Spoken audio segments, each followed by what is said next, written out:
Hello friends, मेरे YouTube channel में आप सबका स्वागत है और मैं दीपक कश्यप एक करियर गाइडेंस एंड आपको government job and private job की इन्फॉर्मेशन देता हूँ एंड आपके करियर रिलेटेड वीडियोस मैं अपने चैनल पर अपलोड करता रहता हूँ। तो इन सभी की जानकारी के लिए आपको मेरे चैनल को सब्सक्राइब करना होगा एंड बेल आइकन को दबाना होगा। तो आज वीडियो का टॉपिक है आप SDM कैसे बने, हाउ टू बिकम SDM। जी गाइस, आप SDM कैसे बने। बहुत से स्टूडेंट के ड्रीम होता है कि वो SDM बने। जी गाइस, क्योंकि SDM की जो पोस्ट होती है वो काफ़ी रेपुटेटिव होती है एंड हाई प्रोफाइल जॉबों में से एक SDM की भी जॉब होती है। जी गाइस, तो इसमें क्या क्वालिफ़िकेशन होनी चाहिए, क्या एज लिमिट है और SDM क्या होता है, इन सब का पूरी डिटेल में टॉपिक्स वाइज वीडियो में सब कुछ समझाऊंगा। तो हम पहले जानेंगे कि SDM क्या होता है, इसमें क्या क्वालिफ़िकेशन चाहिए, इसमें एज लिमिट क्या होनी चाहिए और फॉर्म फिल करते समय आपको कितनी परसेंटेज चाहिए, एग्ज़ाम के कितने स्टेज होते हैं, इसका सिलेबस क्या है और आपको सैलरी कितनी मिलेगी। ये सब पॉइंटों को मैं डिटेल में आपको वीडियो में समझाऊंगा। तो वीडियो को लाइक कीजिए और अपने दोस्तों के साथ शेयर कीजिए जिससे उन्हें भी वीडियो मिल सके। तो हम बात करते हैं इस सबसे पहले पॉइंट की, SDM क्या होता है। जी गाइस, SDM का मतलब होता है सब डिवीज़न मैजिस्ट्रेट। जी गाइस, सब डिवीज़न मैजिस्ट्रेट।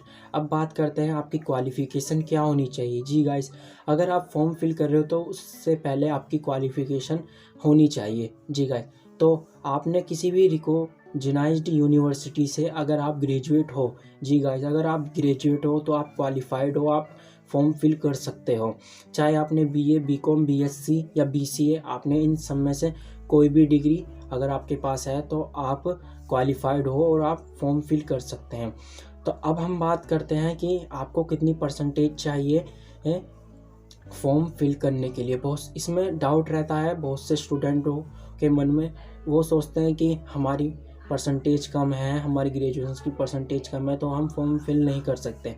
तो गाइस, मैं आप सबका डाउट क्लियर कर देता हूँ। इसमें कोई रिक्वायरमेंट नहीं है आपकी परसेंटेज की। इसमें सिर्फ अगर आप ग्रेजुएट पासिंग मार्क्स हैं आपके पास तो आप तब भी ही फॉर्म फिल कर सकते हो। जी गाइस, और अगर आपको कोई सवाल से आपको कोई दिक्कत है तो आप कमेंट में आप मुझसे सवाल कर सकते हैं। अब हम बात करते हैं एज लिमिट की। जी गाइस, अलग अलग कैटेगरी के लिए इसमें अलग अलग प्रोसेस दिया गया है। तो अब हम बात करते हैं जो जनरल कैटेगरी में आते हैं उनके लिए मिनिमम 21 ईयर से लेकर मैक्सिमम 40 ईयर्स तक। जी गाइस, मिनिमम 21 टू 40 ईयर तक। अब हम बात करते हैं OBC SC ST। जी गाइस, OBC SC ST वाले स्टूडेंटों के लिए, उनके लिए मिनिमम एज 21 और मिनिमम 45 एज के लिए।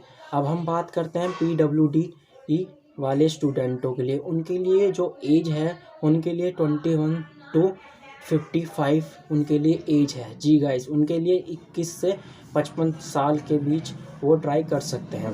अब हमने एज का भी देख लिया है, हमने इसमें क्वालिफ़िकेशन का भी देख लिया है। अब हम देखेंगे इसमें कितने स्टेज होते हैं। जी गाइस, तो इसमें टोटल 3 स्टेज होते हैं। इसे 3 स्टेज में डिवाइडेड किया गया है। तो फर्स्ट स्टेज इसका प्रीलिम्स होता है, सेकंड मेंस होता है और थर्ड इसका इंटरव्यू होता है। जी गाइस, प्रीलिम्स में अगर हम डिटेल में जानें तो प्रीलिम्स में टोटल 2 पेपर्स होता है, general study first, general study second. तो हम जानते हैं कि प्रीलिम्स के पेपर फर्स्ट में क्या क्या आता है। तो प्रीलिम्स के फर्स्ट पेपर में करंट अफेयर्स से सवाल पूछे जाते हैं। इसके अलावा Indian history, Indian and world geography, economics, Indian polity and governance, general science, economic and social development से सवाल पूछे जाते हैं। वहीं पेपर सेकंड में प्रीलिम्स के ये पेपर सिर्फ आपका क्वालिफाइंग के लिए होता है। इसके मार्क्स आपके मेरिट बनते समय नहीं जुड़ते, लेकिन आपको ये पेपर क्वालिफाइंग करने के लिए कम से कम 33% मार्क्स लाना कंपलसरी होता है, तभी आप मेंस एग्ज़ाम में बैठ सकते हैं। अब जो पेपर सेकंड में जो आता है उसमें मैथमेटिक्स से, रीजनिंग से, इंग्लिश और हिंदी से सवाल पूछे जाते हैं। हमने प्रीलिम्स का पूरा सिलेबस देख लिया है और सब कुछ जान लिया प्रीलिम्स के बारे में। अब हम जाते हैं मेंस के वहाँ पर।